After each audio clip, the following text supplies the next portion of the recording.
I'm Billy Stewart, Assistant Pastor here at Solid Rock Tabernacle, 1325 Rudy Road in Alma, Arkansas.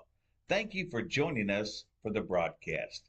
I'd like to extend this personal invitation for you to come join us in one of our spirit-filled services. Our Sunday school begins at 9 a.m., our Sunday morning worship is at 10 a.m., and our Sunday evening worship is at 6 p.m. We also have an exciting Wednesday evening Bible study that begins at 7 p.m. Come join us, won't you? 1325 Rudy Road in Alma, Arkansas. Hey, we'll save a seat for you. And now, let's join our service already in progress.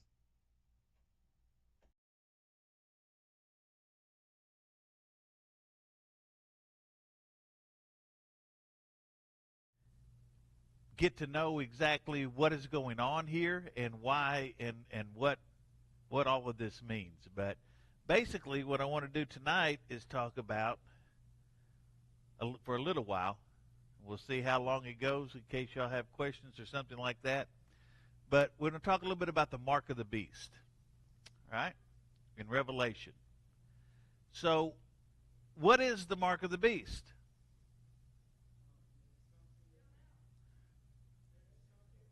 Yeah.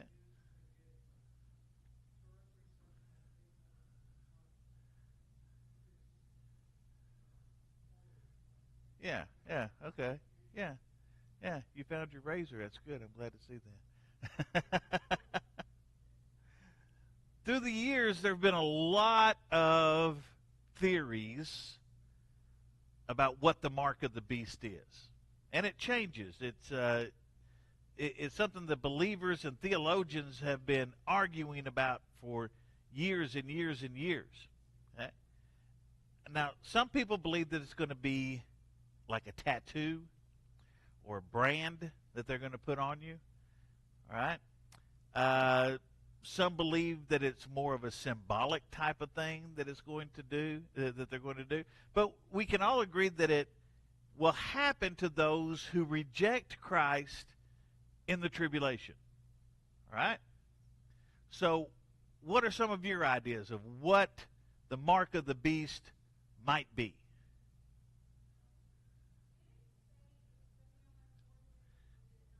Forehead or right hand? Okay. Microchip, there's one. All right. Okay. Something that can go in the body.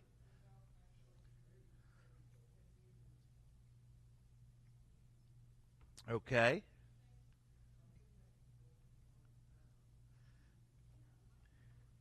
Anybody else got any ideas?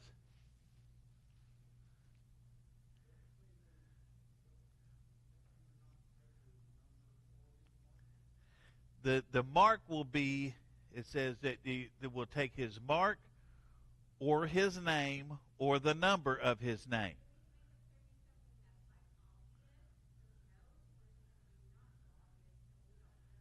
Okay. Well, that's a good question. And it says you won't be able to the great, the small, slave, free, everybody is it's going to have to take the mark. Otherwise, they won't be able to buy or sell or do anything like that. They won't be able to participate in commerce in any way without the mark, right? So as things have changed and technology has advanced through the years, the ideas of what that mark might be has changed quite a bit. You see, back in the early church, and even in the Middle Ages, and even up to the 1800s, and even close to and then into the 1900s, a lot of people thought that it was going to be an actual, either a tattoo or a brand, something like that. Okay, so they're going to brand it on your head and your forehead, or they're going to tattoo it on there somehow. All right. Well, they won't really have a choice in the matter. Yeah, to take the mark. Well, that's still a choice, but it's so that they had that idea that that's what it was going to be. So it's going to be a brand. Now, let me point something out here a lot. I know that a lot of people. I know some people that will. Knew one lady that her license plate had ended in, or had the numbers on it was 666, and she wouldn't take it. She goes, "No, I won't take that license plate. You're gonna have to give me another one." So she wouldn't take that license plate because it had 666 on it. There's people that will go to fast food, to drive-throughs and stuff like that, and say, "Your total is $6.66." Oh, wait a minute, I got to order something else. I can't let it be 666. Okay?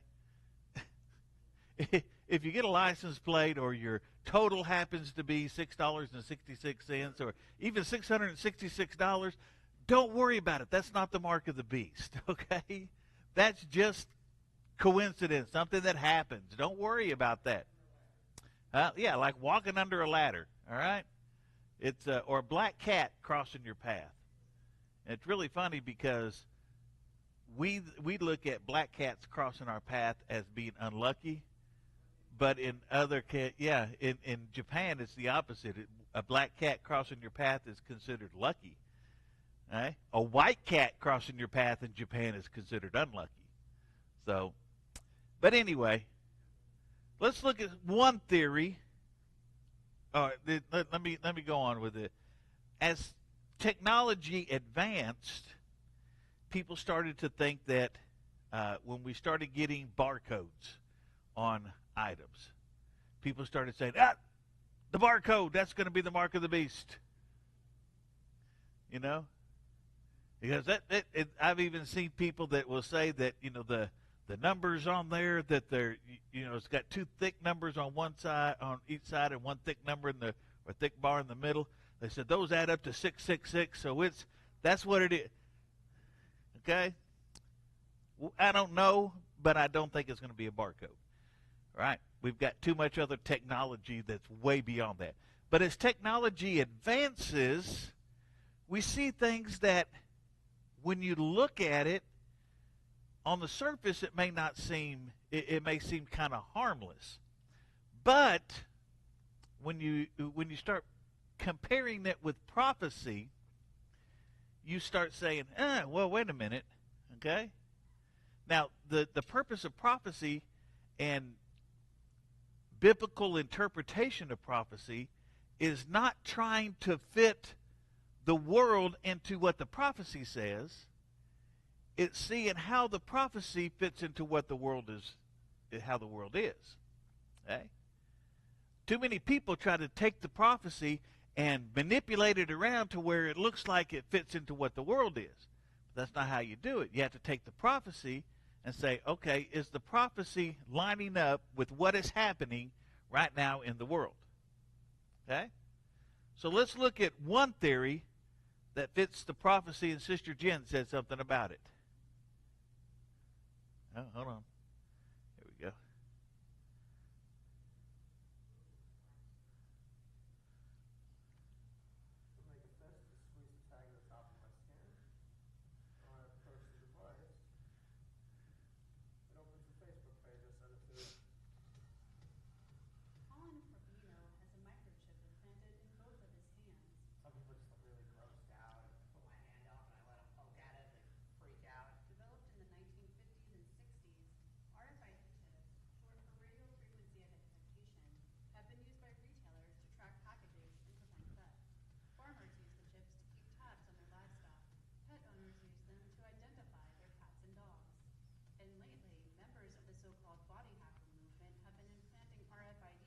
You see what he did there? He unlocked his car with that.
Okay.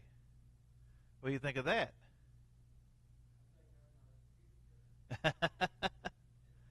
there are and these computer chips can be programmed to do just about anything.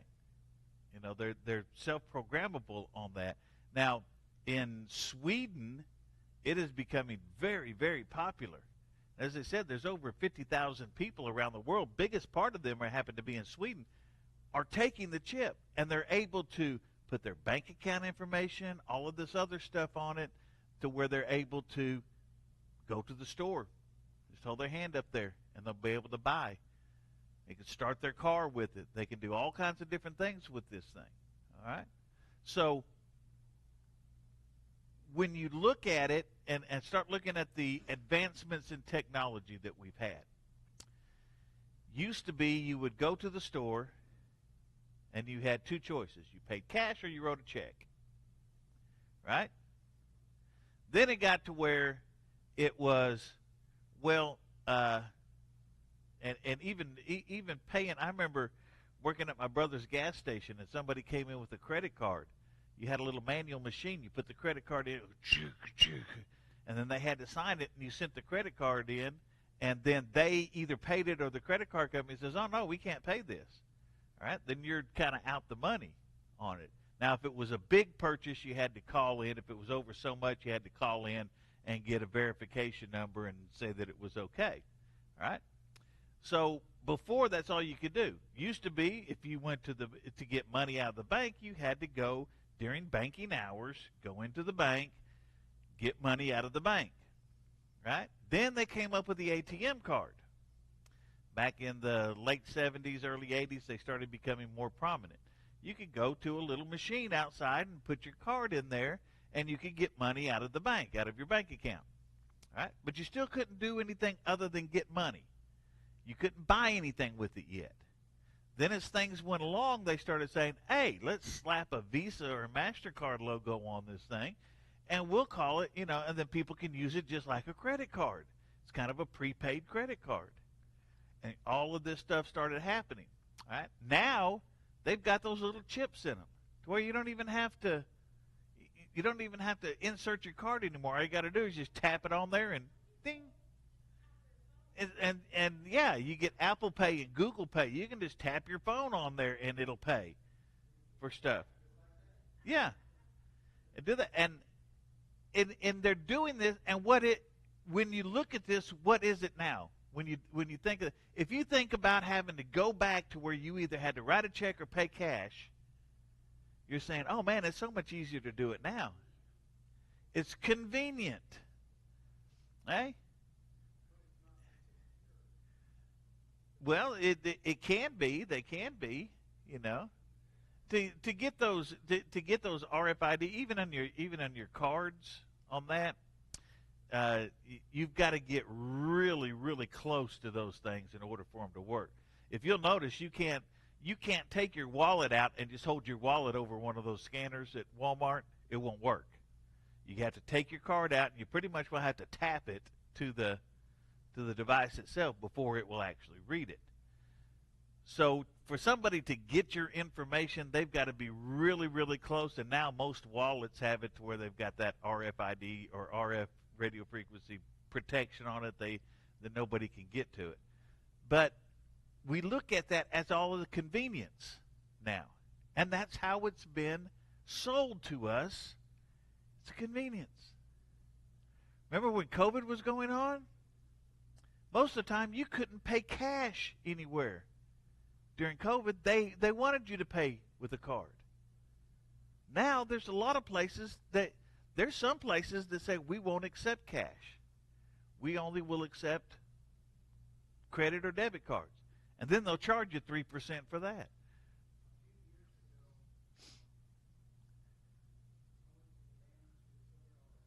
Mm-hmm.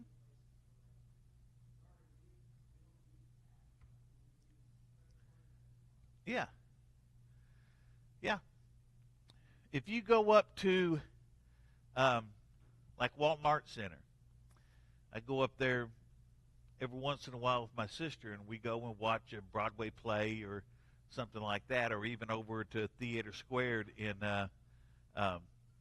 Fayetteville. And when you go in, they don't accept cash. You have to pay with a credit or debit card. They will not accept cash. So it's more of a convenience type thing, and it's easier for the people that are there because they don't have to count drawers and everything else. They just punch a few buttons on the computer and it spits everything out for them. Okay? That's how this is going to be played out. It's going to be, they're going to come down to it. They're going to start out like they're doing now. They're already doing it. They're saying, oh, it's a convenience. It's a convenience to do this. Oh, let's look how easy this is. There's one place in Minnesota that the whole company have the RFID chips, and they do everything with it. They open the door to get into the building, their offices. If they buy something out of the vending machines, they stick their hand up there, and it all comes out. Okay? So it's all pushed on us now as it's a big convenience to do this. And then it's just like it was just like it was with the debit cards during COVID. Okay? And I think the government was kind of testing us out to see how far they could push right then. But enough people pushing back and saying, no, man, I want to use cash. I don't want to use my debit card for everything. There's some things I want to pay cash for. So they backed off a little bit on it. But it's going to be to the point to where they're going to say, okay, look, we're not, you can't use cash anymore. Cash is non-existent anymore. All right?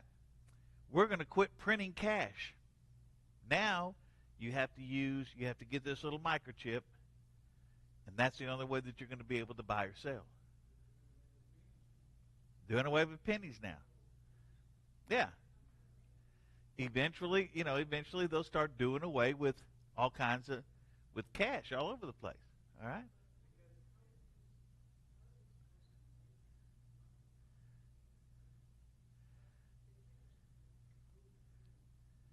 Yes, they can too. Yes, they can too.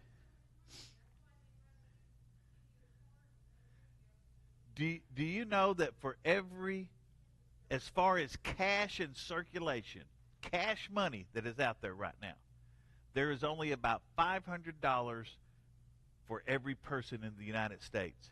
Cash money. That's all there is out there. The rest of it is all ones and zeros on a computer somewhere. It's all numbers on a computer.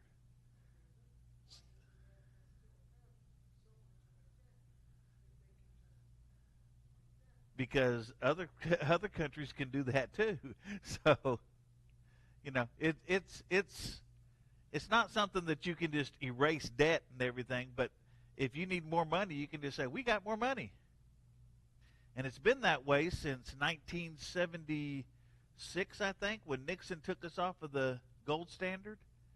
It used to be you could only print so much, I think it was 2 or 3 times as much cash money as you had gold in Fort Knox and in New York, and in there's 3 places where they store the gold. Fort Knox, New York, and I think it's San Francisco. The 3 places where they store the gold for the country. Okay? And it's a set amount. Okay, and it was how much money and how much your money was worth was based on how much gold was worth. That's how in the 30s Roosevelt got us out of the Great Depression, or started getting us out of the Great Depression. He outlawed personal possession of gold. You could not own personal gold. Everybody had to turn their gold in. Jewelry, wedding rings, stuff like that, yes, you could have. But all other gold you had to turn in. And if you didn't do it, they would put you in prison for it. So what happened is Roosevelt got all the gold together from all of these people, melted it down, and put it in bars. Right? At that time, gold was only worth about $14, $15 an ounce. Is about all it was. All right? Then once Roosevelt had all the gold, all of a sudden he says, you know what? Gold's worth $40 an ounce now. Why? Uh, yeah, the president set the price of the gold. Why? Because he had all the gold. All right? It's the golden rules. He who has the gold makes the rules. Now it's just confidence in the US dollar. That's all it is. That's all it is confidence. Huh? It's determined by the way different markets are and everything like that. The governments can affect it a lot of ways because not too long ago, gold was getting up to close to $3,000 an ounce, and then all of a sudden somebody put into the London Stock Exchange that they wanted to sell 5 million ounces of gold. And then all of a sudden the gold price fell down. Okay?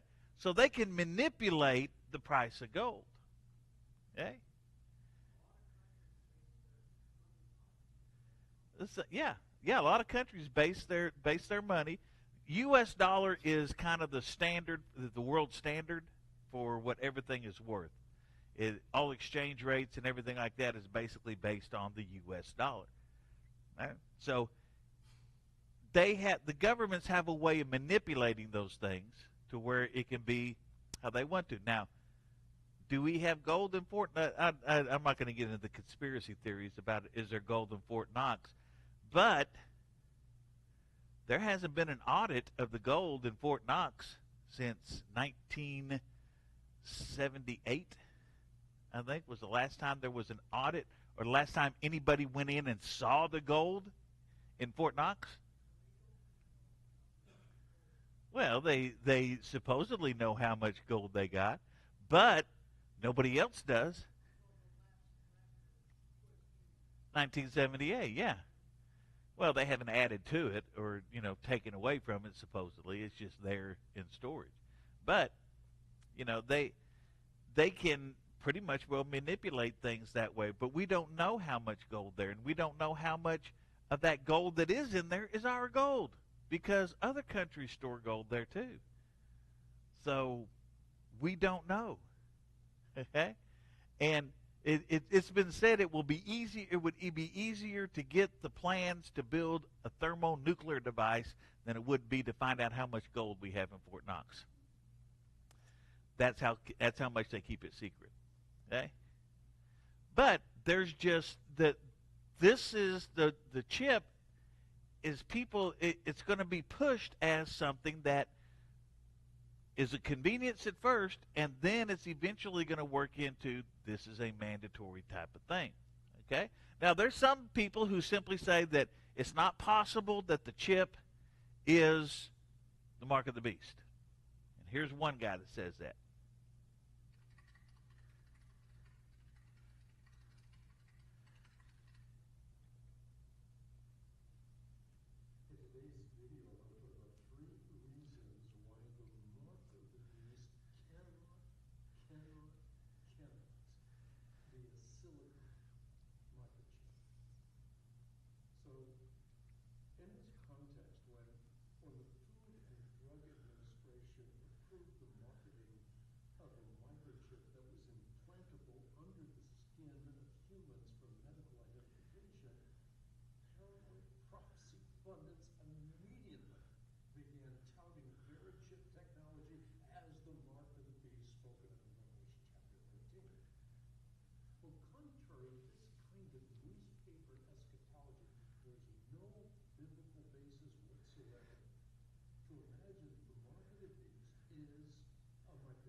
realize they just have a sharpie in mind. Secondly, the forehead and the hands are Old Testament symbols of a person's beliefs and behavior, not of a microchip. In other words, what you believe and how you behave mark you as either belonging to God or belonging to Satan. And as such, John's reference to the mark of the beast is securely tethered to the Bible. Conversely, the notion that the mark of the beast is Sunday worship or Social Security card, a silicon microchip, has no biblical basis whatsoever. And then third, far from being a microchip, the mark of the beast is the intentional denial of God-unity of the Lordship of Jesus Christ. And therefore, rather than fearfully avoiding microchip technology, we ought to, with fear and trembling, resist the temptation to be conformed to the evil systems of this world.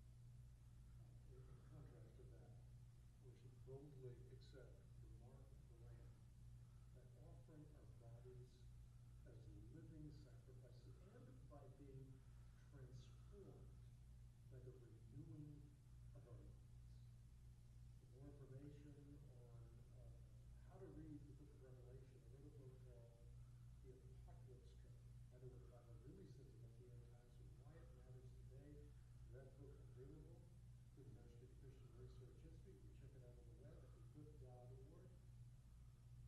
We offer the book for your support of the ministry. Again, you can give in a safe, secure fashion on the web at equip.org. You can procure your copy of the book right there as well. So go to equip.org. All right. Made absolutely no sense.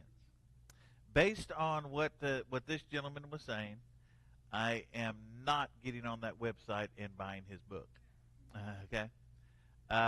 Because if he is interpreting the rest of Revelation and understanding the rest of Revelation like he is with that, then he's way off base, and he's going to be leading a lot of people to astray.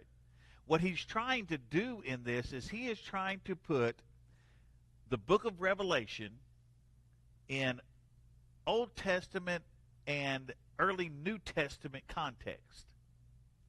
That's what he's trying to do. The problem is, Revelation wasn't written, the revelation wasn't given to John in the context of Old and New Testament. It was given to John in the context of what is going to be happening in the world at the time that he was seeing these things. And when we were talking about, when we were in the book of Revelation and discussing that, we saw there were a lot of things in the book of Revelation that John is trying to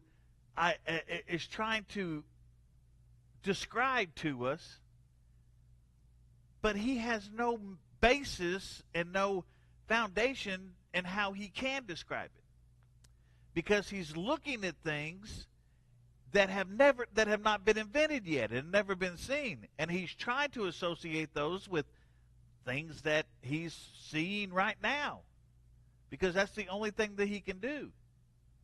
You see, when God gave John that revelation, he didn't give him a lot of symbolism in it. Now, in the first few chapters, there is some symbolism there, but once we get past the 7 churches and he starts talking about what he is seeing that is going on in the world, it wasn't given to him by symbolism. It was given to him like he was watching TV of what was going on.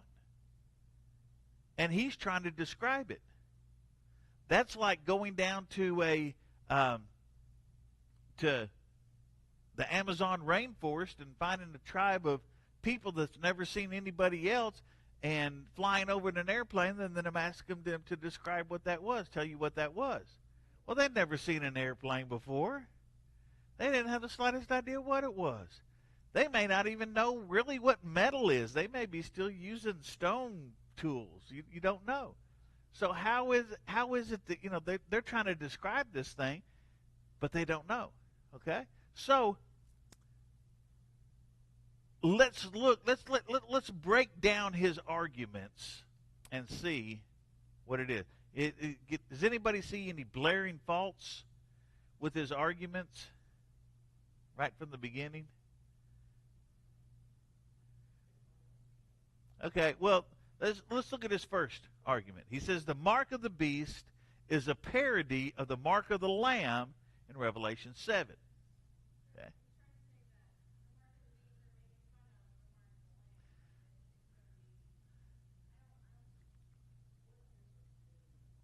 Kind of like that, yeah. A parody. It is something that is kind of similar to it, but it's basically kind of like making fun of it. Is what they're doing. All right. So he's saying that, and we know that Satan tries to imitate God, to make things look like it's from God. So he does try to imitate things that are God. Yeah, it's kind of like mocking it. So basically what he's saying is that they're just going to mark it, and that it's mocking that, and that it's not really a real mark. Okay? That it is more of a spiritual type of thing. It's not a true physical mark on the body. Is what kind of one of the things that he's saying. All right? Okay? Well, let's examine that and look at that. Okay? In Revelation 7, which is what he was talking about, the 144,000. The Bible says that the 144,000 there's 12,000 from each of the 12 tribes of Israel. You remember that in Revelation? It says they will be sealed. It doesn't say given a mark. It says they will be sealed. Okay? Okay. Well, how does that play into this? That's a good question. I'm so glad you asked me that. Let me answer it for you. All right. The Greek word for sealed here is sphragizo. I know it's hard to say. And it means one meaning of it is to stamp, to put a seal on something, like you would put a seal on a letter. Pour wax on it and stamp it down with an impression, like that. That's one meaning of it. Okay? But it also means to keep secret or to attest to something. Now, we have to look back. We got two separate meanings here. One says it's a physical stamp. One meaning means to keep secret. So now we have to look at the context of Revelation 7. What's going on with this? All right?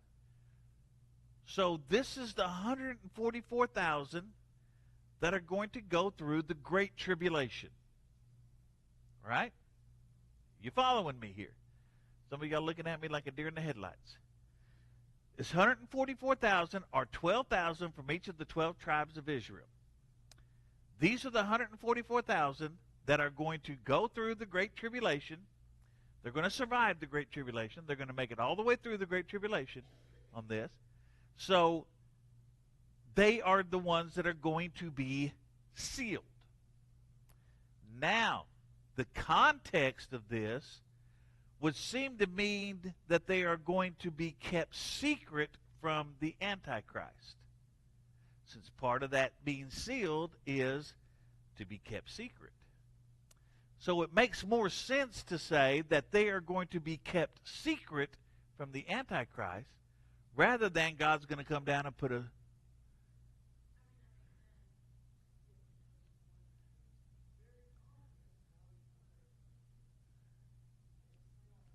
Yeah. So you have to look at not only the meaning, but you have to look at the context in which that meaning is.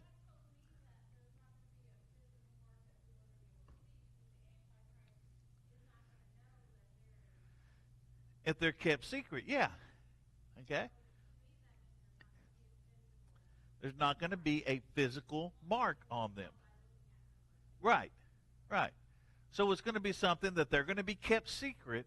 They'll know who they are, but they're going to be kept secret from Antichrist and from the false prophet. Okay?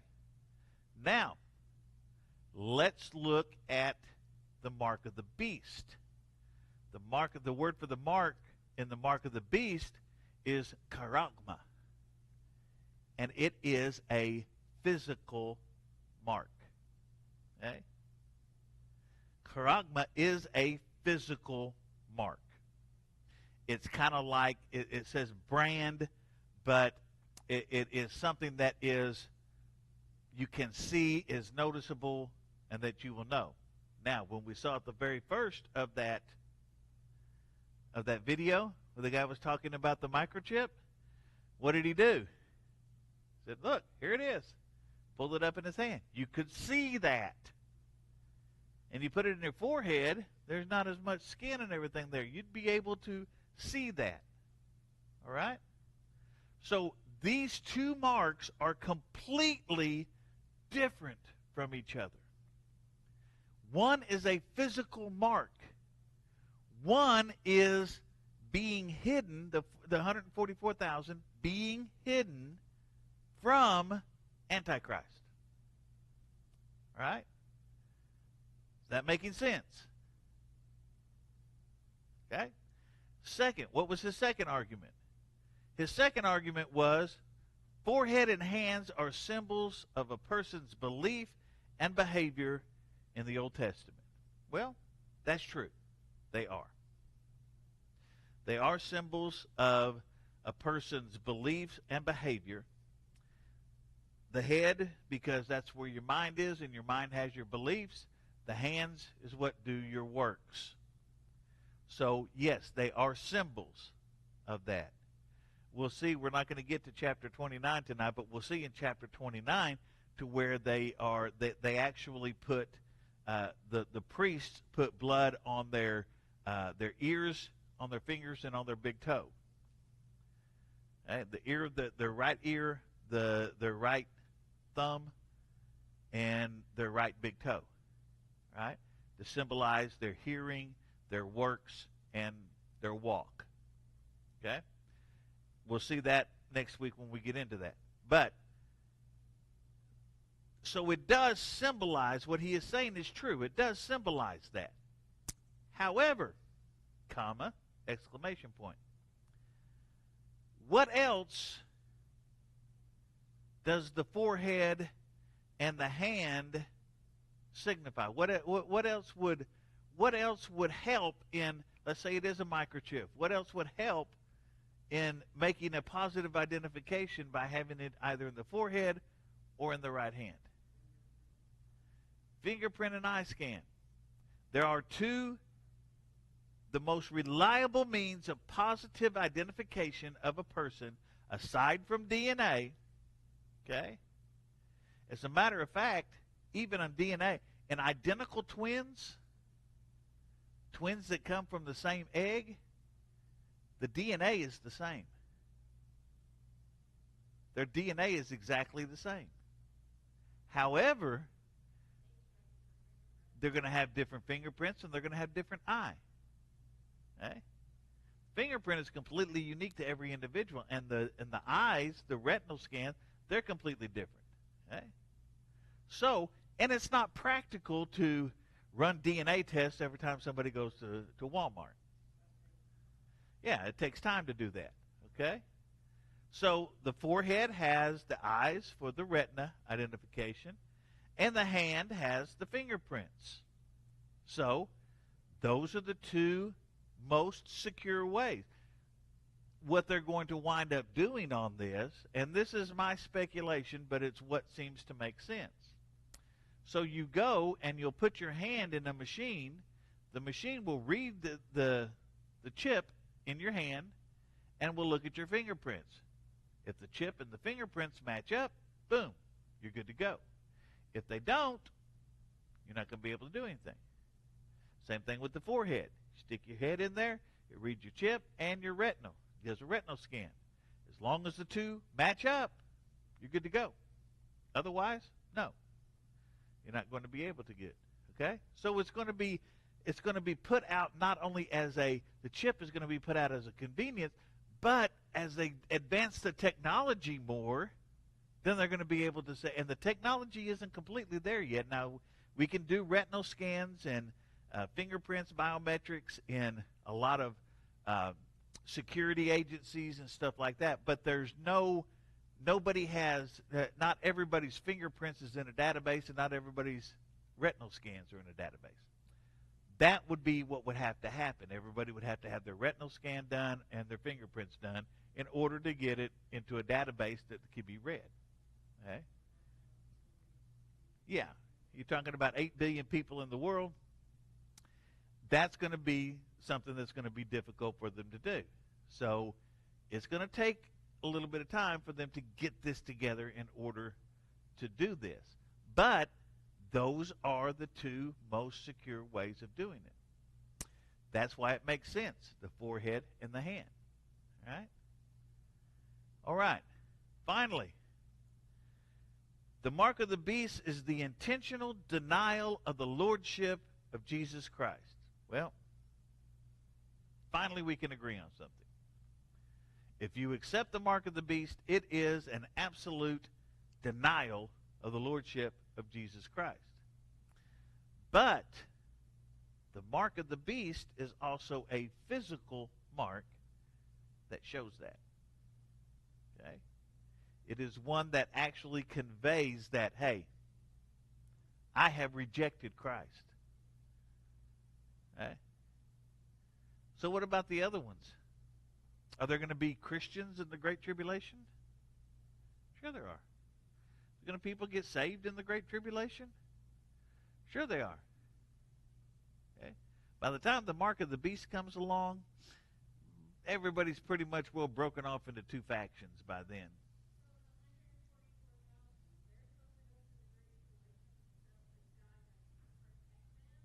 Uh-huh.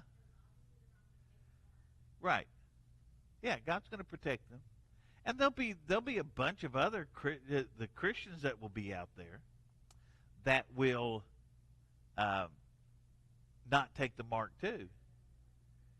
So, yeah, they'll be, if they get caught, they'll get tortured until they either take the mark or get killed. But that's where you're going to get into people that are going to be going out, learning to hunt and grow their own food and protect themselves that way and live in caves and do stuff like that, all right? Because that's how they're going to have to survive. They're not going to be able to go buy food. They're not going to be able to go buy this stuff. So they're going to have to actually go out and make their own way. Oh yeah, they'll be, they're not going to hang around, because if they're not shamed, if people see them without the mark, they'll get turned in and thrown in jail and then wind up being executed. So, and there will be quite a number of those that will, the people that will happen to as well. So the mark of the beast is it. I'm not saying absolutely, positively, beyond the shadow of a doubt that it is a microchip, but it makes sense based on what the Bible says and the way technology is. It fits prophecy. I'm not trying to fit prophecy to make prophecy look like make it sound like the microchip is the way. I'm taking the microchip and saying, does the microchip fit into prophecy? Well, yes, it does. It fits in there. As I said, we can't take prophecy and try to form it around the way the world is. We have to take the world and see how prophecy fits, or how it fits into prophecy. You don't change the prophecy to make it look like it's falling through with the world, because we've had that. That's what's been going on for years and years and years, and that's why a lot of people are turning away from the gospel. Is because they say, oh, well, you've been saying this for years. Yes, we have. And it's possible that it could have happened for years. But the way that the situation in the world, the way things are in the world, and the way that technology is growing, we're more and more, we're closer and closer and closer. We're closer now than we've ever been. Okay? It's just like all the things we were talking about when we were going through Revelation, like 1/3 of the world being burnt. If you got a computer, go home and Google, just say, how much of the earth is on fire? And look at it. It'll bring up a map. There's a map on there that shows how much of the earth is on fire at any given time. You know, it's almost 1/3 of the world is on fire at any given time. That's a lot. It's a lot of fire. Okay? So the mark of the beast is going to be a physical mark, yes, but it is going to be something that's going to fit into technology. Because technology is going to, we're advancing technology every day. Used to be technology doubled. It was like, it started out like every 50 years, and then it got down to every 10 years, and now it's like every couple of years now, technology doubles from where it was. If you look right now, if you look from 1900, even 1925, okay, but from 1900 to now, 125 years, look how much technology has advanced. We went from people saying there's no way that man can ever achieve heavier than air flight to now we're flying across oceans in big long tubes. Okay. We even went to space. Okay. So technology is just advancing. So we're getting close, and it's time for everybody to get ready. Okay? All right. Well, that was it for the mark of the beast. I really didn't intend for it to go that long, but it did. So,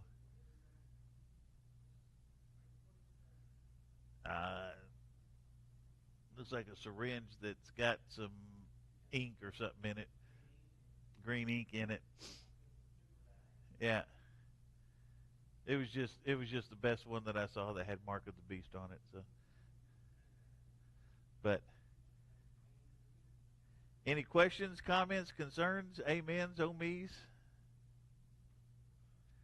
We will get into chapter 29 next week. We're going to get done a little early, but we'll get into chapter 29 next week. Because if I get into it right now, we won't get very far into it. So we won't even get past the first verse or two. So might as well just wait until next week and do it that way. All right? So anybody got anything? No? All right, then Pastor. Thank you for joining us today. We pray you were blessed by the broadcast. If you have a prayer request or questions about Solid Rock Tabernacle, please visit our website at www.solidrocktabernacle.org. That's www.solidrocktabernacle.org.